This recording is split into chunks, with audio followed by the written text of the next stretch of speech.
안녕하세요. 저는 서울에 살고 있는 40대 여자입니다. 저는 이혼한 지 꽤 시간이 흘러 결혼 생활에 대해 잠시 잊고 지냈는데요. 얼마 전 지난 사연들을 들어보다 저와 비슷한 이야기가 있어 문득 저의 그 시절이 떠올라 이렇게 사연을 보내게 되었습니다. 너무 오랜만에 꺼낸 이야기라 조금 정신없을 수도 있겠지만 최선을 다해 적어볼 테니 다들 많은 양해 부탁드립니다. 저와 남편은 결혼을 한 지 5년 차 된 부부였어요. 남편에겐 1살 차이 나는 형이 있었는데 저희가 결혼할 당시에는 미혼이었던 시숙이 독립하여 따로 살고 있었죠. 하지만 저희가 결혼식을 올리고 난 후 1년 뒤 결혼을 하게 된 시숙은 시댁에 들어가서 살더라고요. 시숙이 집을 마련할 능력이 안 되는 것도 아니었고 오히려 사업이 잘 되는 편이라고 들었는데 독립한 사람이 합가를 한다고 하니 의아할 수밖에 없는 상황이었어요. 심지어 형님 집안 역시 부유한 편이라고 들었던 터라 여러모로 갑작스러운 합가는 의아할 수밖에 없는 상황이었습니다. 그러던 어느 날 남편이 씩씩거리며 그 의아한 상황이 일어나게 된 이유를 설명해 주더라고요. 진짜. 장남이면 다야? 짜증나, 진짜. 왜, 무슨 일인데? 아주버님이랑 다퉜어? 내가 형이랑 싸움이나 되겠어? 엄마가 형만 감싸고 도는데? 우리 엄마는 진짜 왜 그러는 줄 모르겠어. 요즘 세상이 어떤 세상인데 그저 장남, 장남, 장남. 혼자 살 때도 나가 살던 형이 결혼까지 했는데 왜 합가했다는 줄 알아? 엄마가 글쎄 사업자금을 대준다고 했대. 사업자금? 아, 그래서 합가하신 거야? 그래. 사업자금 주는 조건으로 합가하라고 했대. 형이랑 형수는 신나서 들어간 거고. 이게 말이나 돼? 우리 결혼할 때는 돈이 다 묶여서 땡전 한 푼 안 주시더니 형한테는 얼마나 들지도 모르는 사업자금을 지원해 주신다는 게 말이나 돼? 어디 차남 서러워서 살겠소? 남편은 분하다는 듯 씩씩거렸고 전 비로소 아주버님과 형님이 합가한 이유를 알게 되었죠. 사실 이 이야기를 듣는데 섭섭한 마음이 들지 않았던 건 아니었어요. 그저 그뿐 다른 생각은 맹세코 하지 않았어요. 시모가 가진 돈으로 시모 마음대로 쓰겠다는데 제가 뭘 어떻게 하겠어요. 그저 그런가 보다 하고 넘기는 수밖에요. 하지만 정작 남편은 그렇지 않은가 보더라고요. 씩씩거리며 섭섭한 마음을 표현하는 것을 넘어 저에게 효도를 강요하기 시작했으니까요. 아마 저와 남편이 시모에게 더 잘하면 본인에게도 콩고물이 떨어질 거라 생각하는 듯 했습니다. 여보, 이번 주 주말에 약속 없지? 없긴 한데 왜? 왜긴 왜야. 우리 집에 가야 할 거 아니야. 가서 엄마 비위도 좀 맞추고 반찬도 좀 해주고 오자. 왜?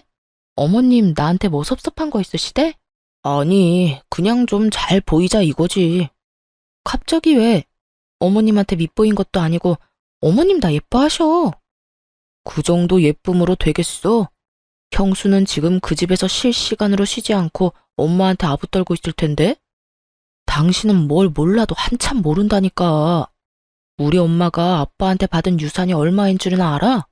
그 많은 재산 다 형한테 넘어가게 둘 거냐고.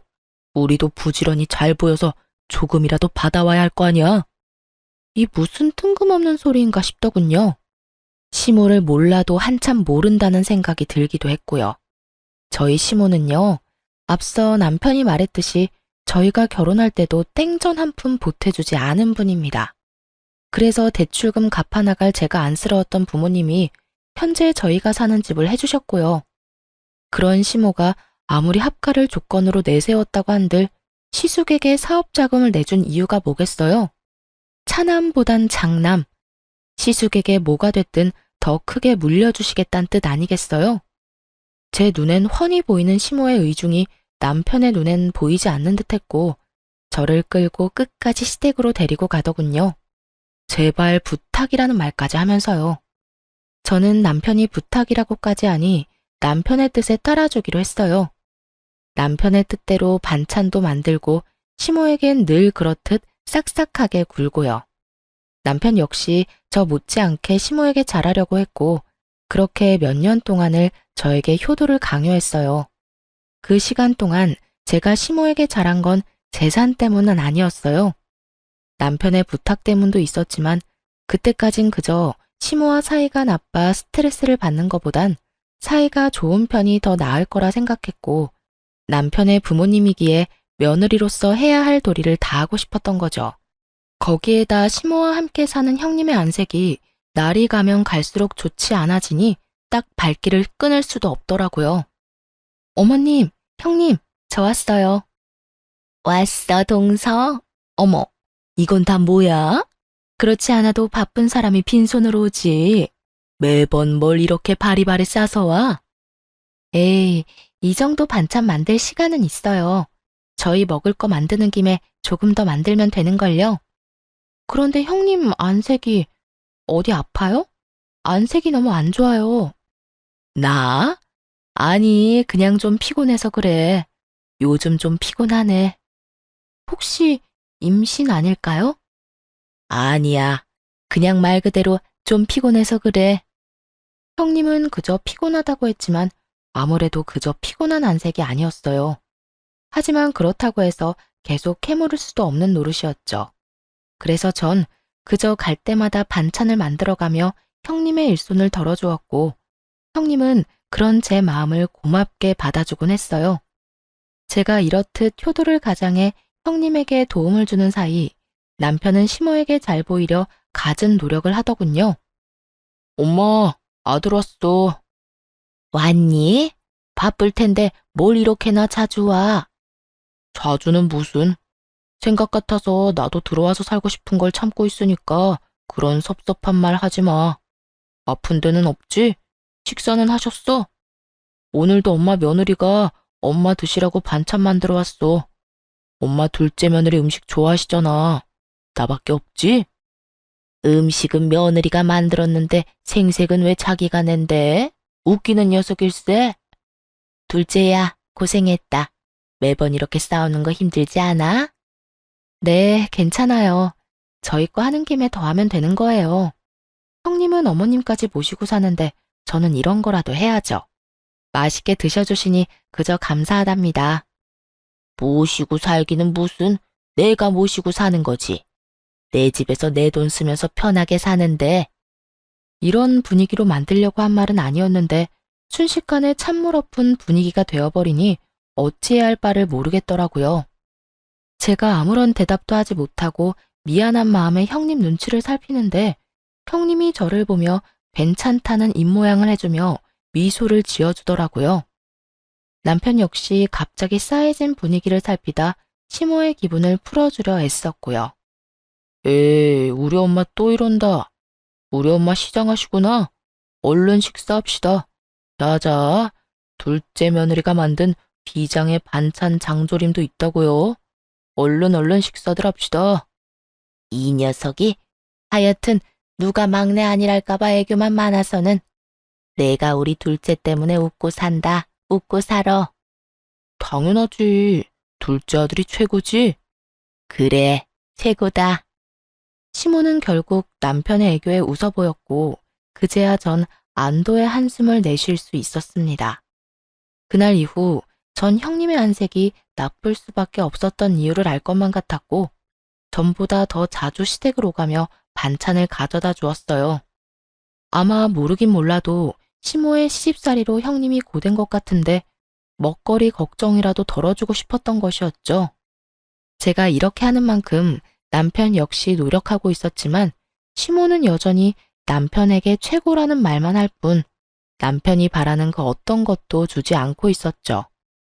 그렇게 시모가 가지고 있던 건물은 하나 둘 처분해 시숙의 사업 자금으로 들어가고 있었고 남편은 점점 초조해하더군요. 이번에 또 건물 내놨다고 하던데. 이제 진짜 얼마 안 남았어.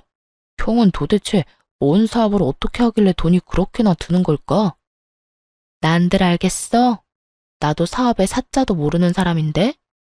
그냥 뭐 사업 확장하거나 새로운 아이템 개발 중이거나 그렇겠지. 원래 사업하면 돈 많이 든다고들 하잖아. 남 이야기해? 당신이 왜 그렇게 태연해? 난 하루하루가 피가 마른다고. 이제 정말 며칠 안 남았는데 저러다 형한테 다 주면 어떡해 해. 어떻게 하긴 어쩔 수 없는 거지. 그러지 말고 당신도 이제 마음 내려놔. 주시면 감사하게 받고 아니면 어쩔 수 없는 거지. 당신이 그렇게 애타게 빈다고 해결될 문제가 아니잖아. 나도 알아, 안다고. 그래도 욕심이 나는 걸 어떻게 해? 아쉬운 마음이 드는 걸 어떻게 하냐고. 당신은 정말 욕심 안 나? 안 아쉬워? 나도 사람인데 욕심 나고 아쉽기도 하지. 그 건물 한 채면 이렇게 힘들게 회사 생활 안 해도 될 텐데 싶은 순간도 있고. 그런데 어쩔 수 없는 일이잖아. 내가 노력한다고 한들 안 되는 일인 걸 어쩌겠어? 확실하지도 않은 일에 헛된 희망 품으면서 괜한 시간 낭비하고 싶지 않아. 그러니까 당신도 조금만 내려놔. 그래야 당신도 스트레스 덜 받지. 남편은 입을 삐죽이며 알겠다고는 했지만 전혀 조금도 안 사람 같지 않았어요. 그 뒤로도 여전히 시모를 떠보기도 하고 부동산을 돌아다니며 매물들을 확인하는 것 같았거든요. 이런 남편의 모습이 한심한 적도 많았지만 남편의 마음을 전혀 이해하지 못하는 것도 아니었기에 그저 지켜만 봤습니다. 저는 당사자가 아니라서 그러려니가 될 수 있지만 당사자인 남편의 입장에선 같은 자식인데 오로지 시숙에게만 그 많은 재산이 들어가니 시샘 날만하다는 생각도 있었으니까요. 하지만 마지막 건물이 남았을 때 남편은 애가 탈 대로 탄 것인지 저에게 화를 내며 선을 넘기 시작하더군요. 당신은 도대체 엄마한테 어떻게 하고 있는 거야? 잘하고 있는 건 맞아? 남편의 신경질적인 목소리에 저 역시 그간 참아왔던 화가 터져버렸고 목소리가 절로 날이 선 채로 흘러나왔어요. 보면 몰라? 나 정도면 며느리 중에서도 잘하는 편이야. 자주 전화해서 안부 인사도 하고 음식 맛있게 되면 가져다 드리기도 하고 말이야. 이 정도면 됐지 뭘 얼마나 더 하란 말이야. 더 해, 더 하라고. 엄마 입안에 혀처럼 굴란 말이야. 건물 이제 한 채 남은 거 알지? 당신이 그 정도는 해야 그 건물 나한테 줄 거 아니야. 그 건물 받으면 나 혼자 좋은 줄 알아? 당신한테도 좋은 일이라고. 이쯤 되니 남편의 정신 상태가 궁금했어요. 재산 바라고 부모에게 잘하는 게 그게 효도가 되나요? 그리고 사지 멀쩡한 사람이 오로지 시모 재산만 바라고 자기 일엔 최선을 다하지도 않는 것도 이해가 되지 않았고요. 더는 차별받아 할 수 있는 당연한 시샘이 아니라 그저 시모의 재산을 물려받지 못해 환장한 사람처럼 보이기까지 했어요. 그래서 전 남편에게 좀 더 단호하게 말해주었습니다. 정신 차려 제발. 그 건물 우리 주시면 좋겠지 왜 안 좋겠어? 그런데 그걸 바라고 어머님께 과하게 잘하고 잘 보이려고 애쓰고 그런 건 아닌 것 같아. 어머님이 생각해 보시고 우리한테 주시고 싶으시면 주시겠지. 그러니까 당신도 좀 그만해. 어떻게 온 정신이 전부 어머님 재산한테 가 있어? 당신 들어보니까 요즘에 일처리도 제대로 못한다며. 당시에 저는 남편과 같은 회사지만 다른 부서에 일하고 있었고 남편의 일처리가 얼마나 개판이었는지 전혀 상관도 없는 제 부서까지 남편의 이야기가 전해지는 상황이었죠. 이대로 가다간 곧 해고당해도 이상하지 않은 상황이었던 터라 저는 결국 참았던 화를 내며 남편에게 한마디 하게 되었던 것이었습니다. 조금이라도 생각이 있는 사람이라면 반성하며 부끄러워하기라도 해야 할 텐데 남편은 오히려 그깟 회사 잘려도 상관없다며 큰 소리를 치더라고요. 그깟 회사 잘려도 상관없다고. 내가 평생 일해도 그 건물 살 수 있을 것 같아? 차라리 회사 그만둘까봐. 그만두고 엄마 비서나 할까? 이 무슨 말도 안 되는 소리인지 모르겠더라고요. 아니, 도대체 가정주부인 시모에게 비서가 왜 필요한가요? 저는 도무지 이해가 되지 않았고 더 이해되지 않는 건 이 모든 말이 남편의 진심이라는 것이었어요. 정신 나간 말을 하는 남편의 눈이 기대감에 차 반짝이고 있었거든요. 전 그런 남편에게 고함을 빽 질러버렸어요. 당신 정말 미쳤어? 정신 좀 차려, 제발. 그리고 어머님이 일을 하는 것도 아니고 가정주부가 비서가 왜 필요해? 다시 한번 그딴 말 하기만 해. 효도고 나발이고 시댁에 발길도 하지 않을 테니까. 뭐? 당신 진심 아니지? 진심이야. 난 당신처럼 어머님 재산 바라지도 않아. 내 몸 멀쩡한데 내가 쓸 만큼만 벌면 되지. 난 그저 당신 엄마니까 그 감사함으로 어머님께 잘하려고 한 거지. 당신처럼 재산 바라고 이때껏 그랬던 거 아니었다고. 그러니까 당신도 더는 이상한 말 하지 말고 회사 일에나 신경 좀 써. 알겠어? 알겠어. 그런데 당신 이때까지 했던 것처럼 우리 집에 잘할 거지? 남편은 저의 단호한 태도에 한 발 물러서긴 했지만 끝까지 저의 화를 돋웠고 전 그런 남편에게 확실하게 말해주었어요. 당신 한 번만 더 그딴 소리 물으면 나 다신 어머님께 전화도 안 한다. 그리고 어머님 재산 이야기도 다신 꺼내지 마. 그딴 이유로 나한테 잘하라고 하는 거면 나 진짜 어머님이랑 확 싸워버릴 거니까. 알겠어? 알겠어. 남편은 여전히 정신을 차리지 못한 듯 했지만 적어도 저에게 더는 이상하고도 정신 빠진 소리는 하지 않더라고요. 불안하기도 했지만 한편으론 제 눈치를 보느라 일은 제대로 하는 것 같으니 다행이다 싶긴 했습니다. 그렇게 불안하지만 평화로운 나날들이 지나가고 있었고 저는 건물에 대해선 까맣게 잊은 채 지내고 있었어요. 그런데 어머님께 전화가 오더라고요. 남편과 그런 일이 있고 난 뒤 일부러 시모와 거리를 둔 것도 있긴 했지만 일도 바빠졌던 터라 통화한 지 오래되어 조금은 반가운 마음으로 전화를 받았어요. 어머님, 웬일이세요? 너무 오랜만이에요. 요즘 바쁘니? 연락도 없고 무슨 일이 있나 해서 전화했다. 아, 요즘 회사에 일이 좀 바빠서 연락 못 드렸어요. 잘 지내시죠?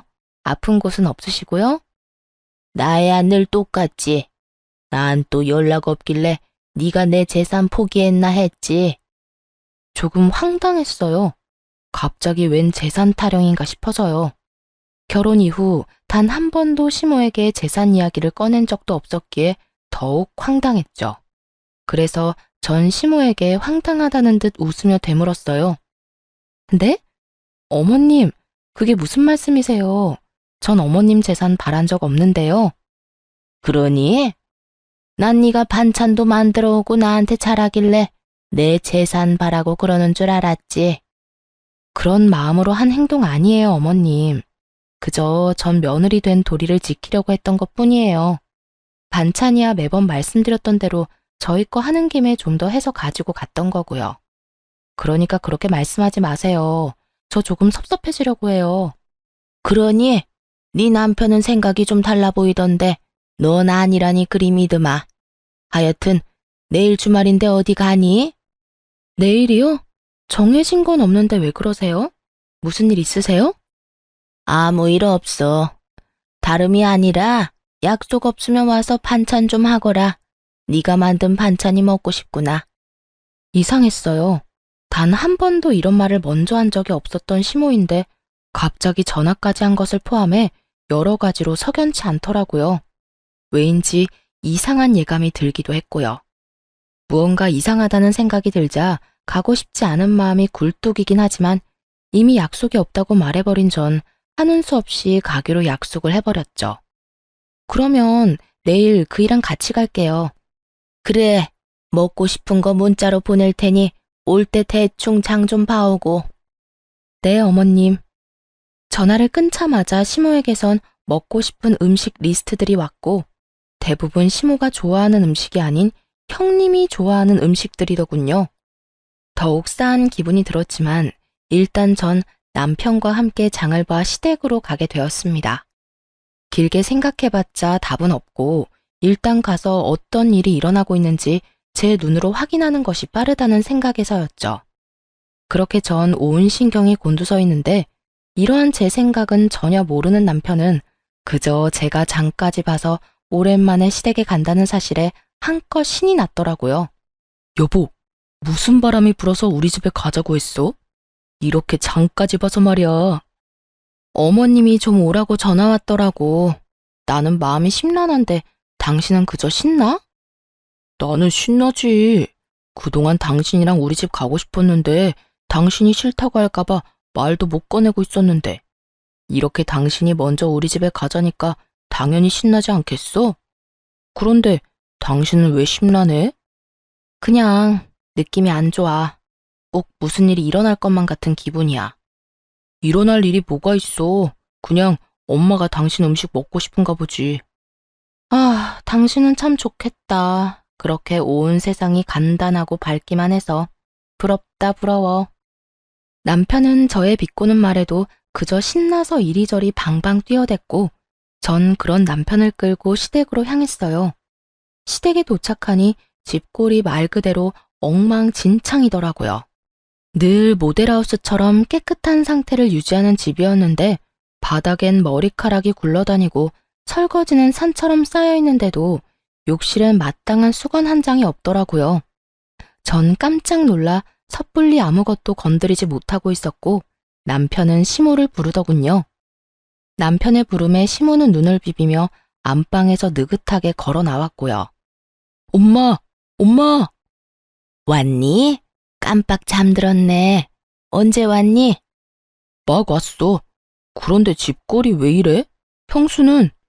남편은 당연스럽게 형님에 관해 물었고 시모는 남편의 말에 대답하기도 싫다는 듯 저를 향해 몸을 돌리며 이렇게 말을 하더군요. 둘째야, 장 봐온 건 주방에 두고 일단 청소부터 좀 하거라.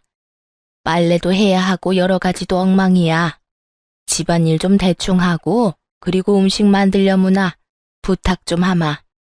네? 아, 네. 왜 제가 해야 해요? 이딴 말은 나오지도 않았어요. 집안 상태가 심각한 만큼 시모의 표정도 심각했고 전 그저 네라는 대답밖에 나오지 않았어요.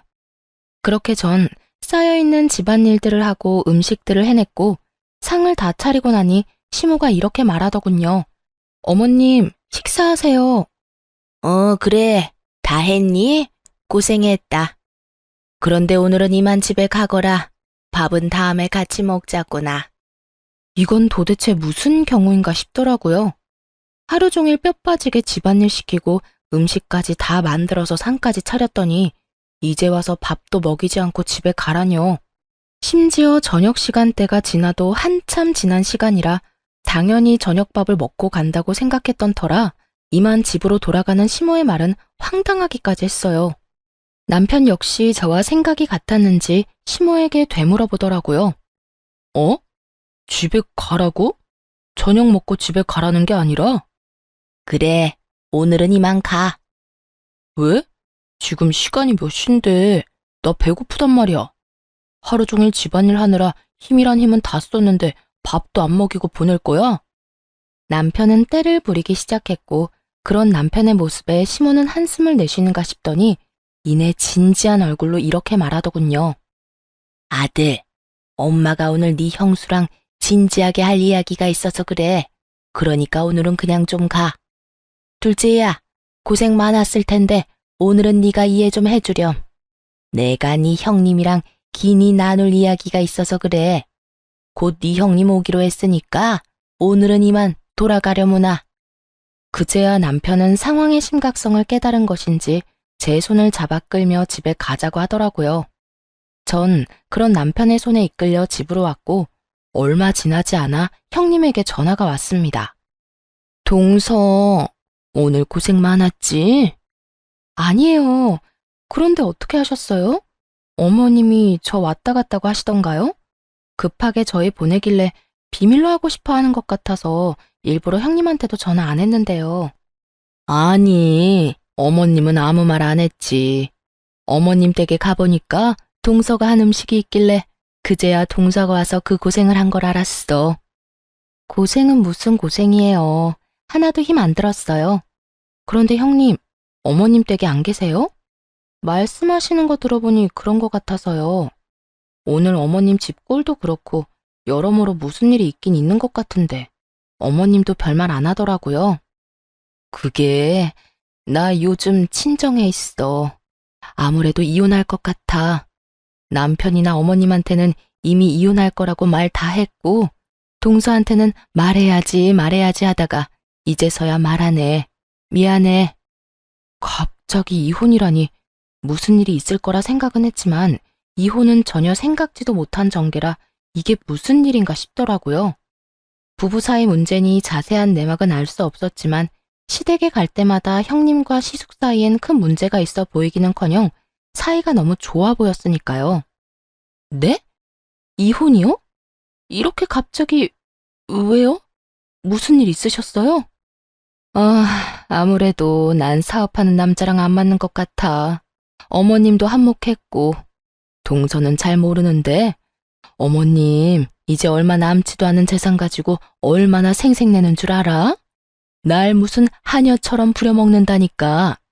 남편이란 놈은 사업에 미쳐서 자기 마누라가 당하든 말든 돈만 나오면 된다고 생각하고 살고 나도 지쳤어. 전 전혀 몰랐어요. 매번 어머님 댁에 갈 때마다 형님이랑 아주버님이랑 표정 밝으셔서 그런 쪽으론 생각도 못했어요. 가끔 안색 안 좋으신 건 그저 형님 말대로 피곤하신가 보다 했는데 진작 말씀하시지. 그랬으면 저라도 더 자주 가서 좀 도왔을 텐데요. 동서가 이렇게 신경 쓸까봐 그랬지. 동서 성격에 내가 힘들다고 하면 당장이라도 달려와서 이것저것 돕는다 할 게 뻔하니까. 그렇지 않아도 일하는 사람이 나 걱정되어서 자주 오는데 내가 그런 말 하면 아예 그 집에 사는 사람처럼 들락날락 했겠지. 그나저나 앞으로 어머님이 동서를 많이 괴롭힐 거야. 종처럼 부려먹던 내가 없으니까 이젠 동서를 가만두지 않을 거야. 그래서 하는 말인데 절대로 어머님이 하라는 대로 시키는 대로 다 하지 마. 순순히 시키는 대로 다 하면 그래도 되는 사람이라 생각하고 막대할 거니까. 알겠지? 상황이 이렇게 돼서 미안해, 동서.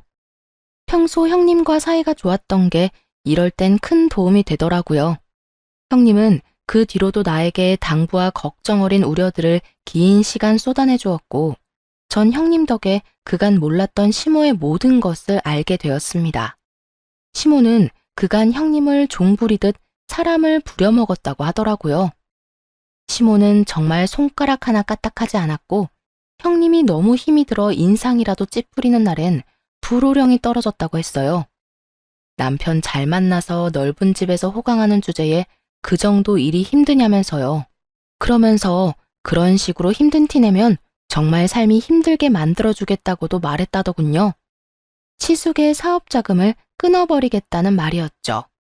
형님은 시숙의 앞길을 막을 수 없었기에 그저 시모가 시키는 대로 호구처럼 살았고 이 모든 상황을 시숙은 뻔히 다 알면서도 그저 지켜봤다고 하더군요.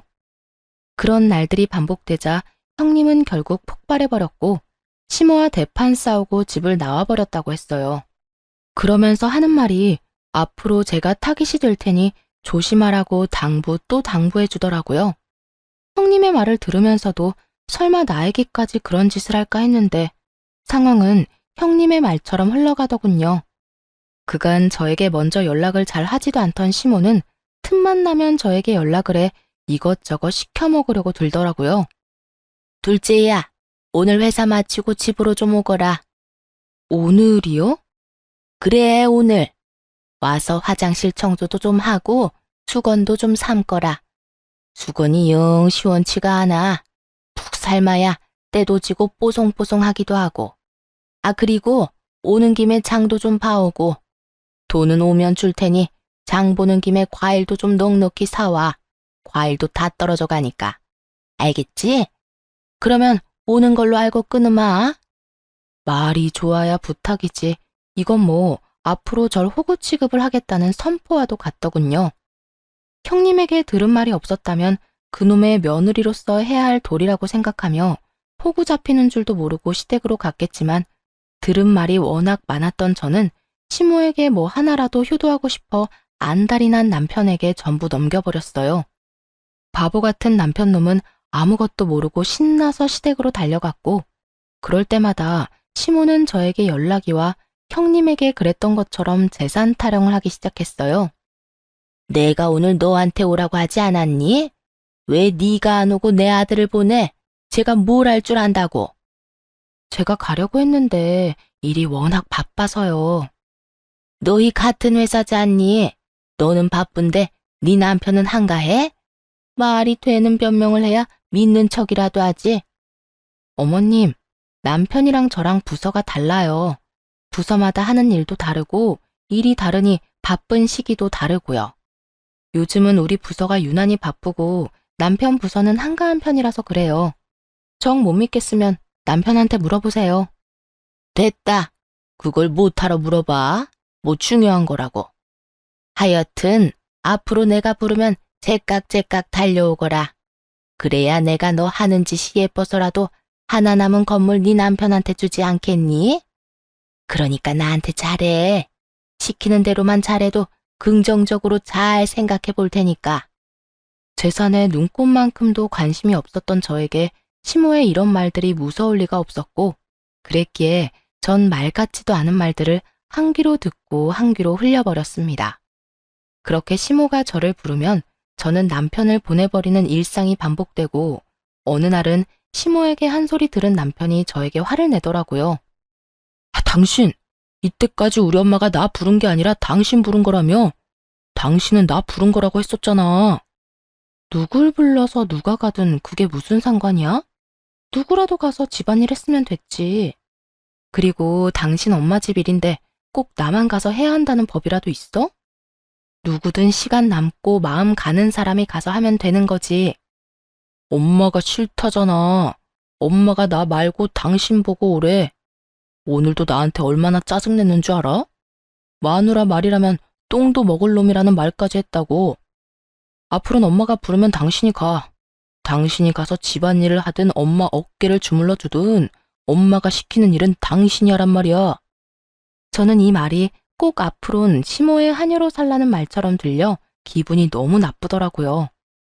제가 강아지도 아니고 오라가라 하면 그 말을 다 들어야 하나요? 하물며 집에서 키우는 강아지도 자기 기분 나쁘면 무시하고 들은 척도 안 하는 마당에 이 무슨 개보다도 못한 취급인가 싶었어요. 여보, 내가 진짜 마지막으로 말하는 거니까 잘 새겨들어. 효도를 하고 싶거든 당신이 직접 해. 괜한 사람 괴롭히지 말란 말이야. 나 요즘 일하느라 정신없어서 시댁까지 신경 쓸 여유도 없고 일이 한가하다고 한들 시댁 일 도맡아서 할 생각도 없어. 특히 당신처럼 재산 바라고 하는 효도? 난 더 이상 하고 싶지 않아. 그러니까 나한테 강요하지 마. 제 말에 남편은 기분이 상해버렸는지 빈정거리며 가소로운 협박을 하더라고요. 아이고 무서워라. 어디 겁나서 효도하라는 말이라도 할 수 있겠어? 그래, 나도 좋다 이거야. 앞으로 당신한테 절대 우리 집에 가라는 말 안 할게. 안 하면 되잖아. 대신 우리 엄마한테 건물 물려받으면 당신은 국물도 없으니까 그런 줄 알아. 10원짜리 하나 주지 않을 테니까 그때 가서 섭섭해하지나 말라고. 30살 넘은 남자가 어쩌면 이렇게도 유치한지. 정말 제가 남편을 데리고 사는 것인지 3살짜리 아들을 데리고 사는 것인지 헷갈릴 지경이었어요. 아니, 3살짜리라면 귀엽기라도 하지. 이건 재산에 눈이 멀어서 마누라까지 호구 잡히게 하려고 하니 오만정이 떨어지려고 하더라고요. 아, 제발 돈 좀 받아달라고 무릎 꿇고 빌어도 절대 안 받을 테니까 그런 걱정 말고 제발 당신 선에서 당신이 알아서 효도해라. 알겠어? 그 후로도 전 여전히 시모가 부르면 남편을 보내버렸고 남편은 기분 나쁜 티를 내긴 했지만 늘 저를 대신해 시댁으로 가더군요. 그러던 어느 날 시댁으로 간 남편이 시모와 함께 집으로 돌아오는 것이 아니겠어요? 남편의 양손엔 시모의 짐이 가득했고 전 무슨 일인지 물었어요. 어머님, 갑자기 무슨 일이세요? 당신 손에 그건 뭐야? 무슨 짐이야? 저의 물음에 남편은 제 눈치를 살피며 조심스럽게 말을 꺼내더라고요. 이게 뭐냐면 우리 엄마 짐이야. 한동안 우리 집에서 지낼까 하고. 남편의 눈치를 보아하니 남편이 계획한 일은 아닌 듯 했고 시모가 독단적으로 밀어붙인 듯 했어요. 남편은 지나치게 제 눈치를 살피고 있었고 그런 남편의 행동이 마음에 들 리 없었던 시모는 저를 쏘아보며 당당하게 제 집에서 살겠다고 선포하더라고요. 뭘 그렇게 눈치를 보면서 말해? 나 한동안 여기서 좀 지내마. 너도 들어서 알겠지만 첫째네 결국 이혼했어. 그것 때문에 우리 장남이 속이 많이 상하는지 술을 마시고 집에 들어오는 날이 잦아져서 내가 잠을 통 못 자고 있고 말이다. 그래서 한동안은 내가 여기서 지내면서 기력 회복 좀 하려고 한다. 이건 무슨 자다가 봉창 두드리는 소리인가 싶더라고요. 아니, 시숙이 이혼을 했는데 왜 우리 집에 오는 건가요? 시숙이 술에 취해 집에 오면 앞으로 술을 자제하라고 하면 되는 일 아닌가요? 왜 애꿎은 우리 집에 와서 다짜고짜 살겠다고 하는 것인지 이해가 되지 않더라고요. 저에게 상의 한마디도 없이요. 저도 며느리로서의 도리 참 좋아합니다. 그런 저라도 이건 아니라는 생각이 들더라고요. 지금 이 자리에서 이 사태를 허용하고 넘어간다면 그 후에 일어날 일이 불보듯 뻔했으니까요. 아니요, 어머님. 전 싫습니다. 내가 잘못 들은 것 같은데 방금 너 뭐라고 그랬니? 싫다고 그랬니? 네, 싫어요. 저는 어머님이랑 같이 사는 거 생각도 해본 적 없어요. 아니, 100번 생각해 본다 한들 싫어요. 너 정말 이딴 식으로 나올 거니? 내가 여기서 평생 산다는 것도 아니고 잠시 좀 지내다가 가겠다는데 그것도 안 된다 이 말이니?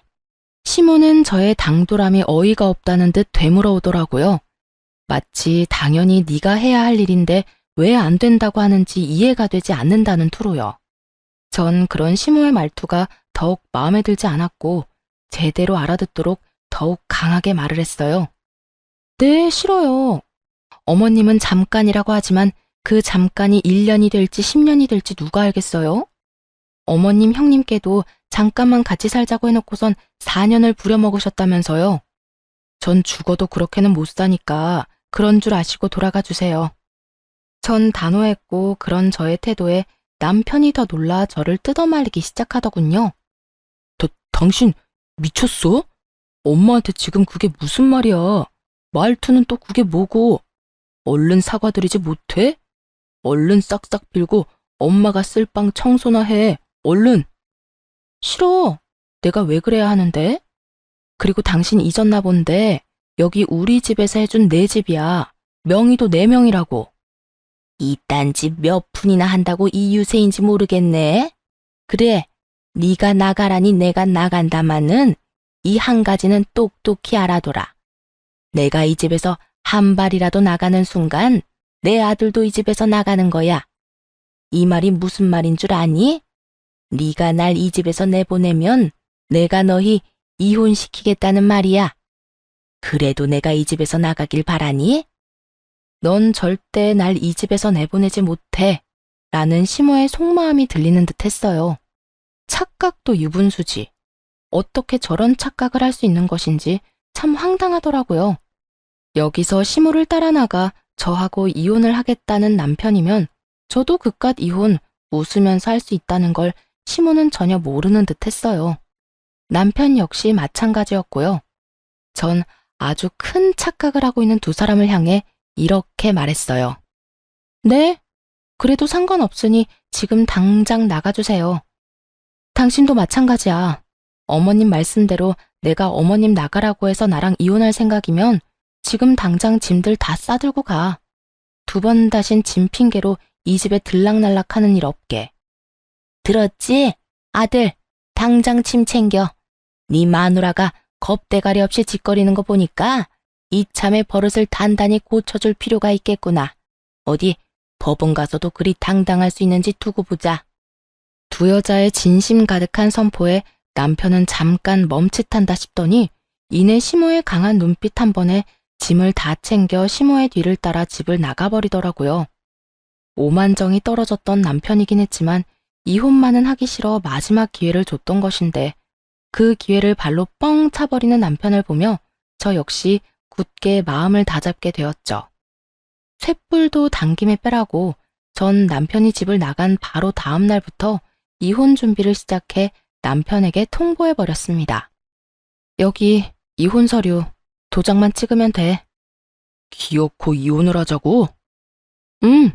당신도 짐까지 싸서 나갔을 땐 이 정도는 각오했던 거 아니었어? 위자료, 재산 분할 잘 살펴봐. 소송까지 하려면 그래도 되고. 난 당신이 어떻게 하든 다 준비돼 있으니까.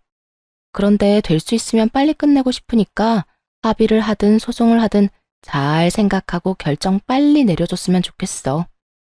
당신이야말로 잘 생각해. 당신 나 없이 살 수 있어? 나랑 이혼하면 회사는 어떻게 다니게? 자신 있어? 정말 나랑 이혼할 수 있겠어? 그까짓 이혼이 뭐라고? 해야 할 상황이면 그냥 하는 거지. 그리고 착각 좀 하지 마. 나 당신 없이 잘 살 수 있고 내가 잘못해서 하는 이혼도 아닌데 회사 생활까지 걱정해야 하는 거야? 요즘 세상에 이혼 좀 한다고 별 문제될 게 있겠어? 그러니까 이상한 걱정하지 말고 결정이나 빨리 해. 남편은 한치의 흔들림도 없는 저를 보며 차라리 잘 됐다는 듯 이혼에 동의하더군요. 조건도 제가 내세우는 대로 다 해준다면서요. 그래, 하자. 당신 말대로 그까짓 이혼 하면 되지 뭐. 조건도 당신이 원하는 대로 다 해줄 테니까 빨리 이혼해. 그까짓 푼돈 얼마든지 줄게. 어차피 난 엄마한테 건물 받을 건데 그깟 돈 아껴서 뭐 하겠냐? 그래, 참 부럽네. 그 건물 부디 꼭 당신이 받길 바래. 그러면 합의한 걸로 알고 있을게. 법원에서 보자. 그렇게 전 다른 분들에 비해 비교적 빠르고 깔끔하게 이혼을 할 수 있었습니다. 결혼 생활 내내 저를 괴롭게 만들었던 시모의 재산은 결국 저의 이혼에 큰 도움이 되더군요. 전 남편이 정말로 저의 뜻대로 제가 내세운 조건에 맞춰 이혼을 해주었으니까요. 정말이지 그 재산에 감사한 마음이 다 들더군요. 그렇게 이혼이 확정되던 날, 전 남편은 저를 보고 비웃으며 이렇게 말하더군요. 멍청하긴. 가만히 있으면서 엄마하고 내가 시키는 대로만 했어도 돈방석에 앉았을 텐데 괜한 고집부리다 이혼녀 딱지나 붙게 되고 꼴 좋다. 나만 이혼녀 됐다는 듯이 말한다. 내가 이혼녀면 당신은 이혼남이야. 그리고 돈방석? 그래, 어디 두고 볼게. 당신이 돈방석에 앉게 될지 아니면 쪽박을 차게 될지 당신이야말로 후회하지 마. 왜 이렇게까지 말을 했냐고요? 다 이유가 있었어요. 사실 전 시모가 가진 것은 아무것도 없는 상태였거든요. 형님에게 들은 바로는 전 남편이 철석같이 믿고 있는 건물마저 진작 처분해 시숙에게 투자한 상태였고 시숙은 그마저도 날려먹었다고 하더라고요.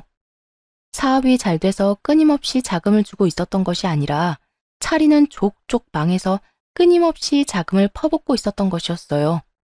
연달아 사업을 말아먹은 시숙은 날마다 술을 퍼마시고 다니고 있었고 그 꼴이 보기 싫어 시모는 제 집까지 온 것이었어요.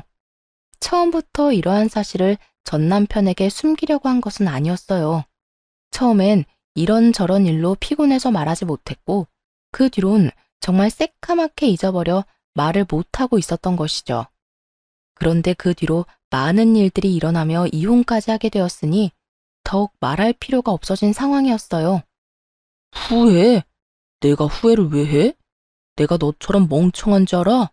난 적어도 내 밥그릇은 내가 알아서 챙겨. 너처럼 눈앞에서 놓치지 않는다고. 그러니 너나 땅을 치고 후회하지 마.